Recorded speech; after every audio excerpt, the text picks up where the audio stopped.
What's up guys, Taklash here, and today we are going to talk about Huawei and Google because there is a new twist inside the story between Huawei and Google. Now if you don't know, Huawei was banned from using any Google service in their cell phone, which led to Huawei shipping out cell phone devices without Google Play services. That meant there was no Gmail, there was no YouTube, and more importantly there was no Play Store.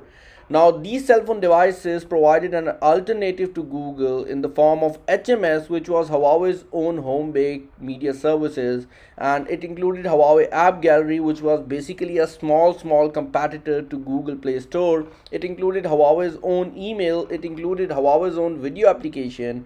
However, things were not looking in the favor of Huawei because these services were nothing in compared to Google. But then a new thing appeared, and the thing was called GSDA. Now GSDA was basically a coalition between biggest Chinese manufacturers including Huawei, Xiaomi, Vivo and Oppo. Now this thing turned all the tables because these companies joined their hand to create their own version of Play Store, which led to basically a big competitor in the market for Play Store.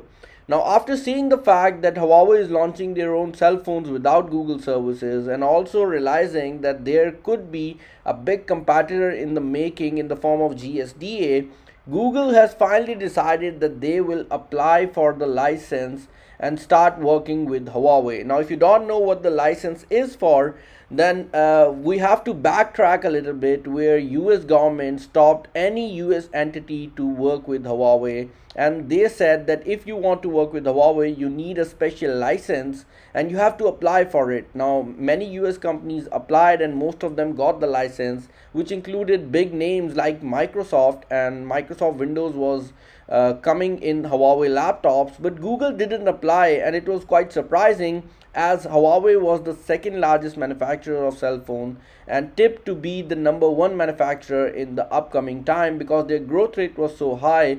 So considering the fact that Huawei was the second largest utilizer of Google services, it was quite surprising to see Google not apply, but they have finally applied now, and things could turn out quite different from what we expected.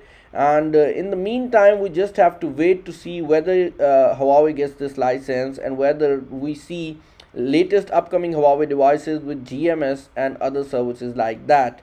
Now I have been personally attending Huawei's developer conference, and in that conference they seriously said that if Google allows them to use their services, they need 1 or 2 days to roll out all the updates and provide their services in their cell phones, which means that even if you buy a cell phone without Google services and Huawei gets a license, you are surely going to get an update, and in that update you are going to get Google Play services and other services like that. Now I want to know what are your thoughts and opinion regarding this whole scenario.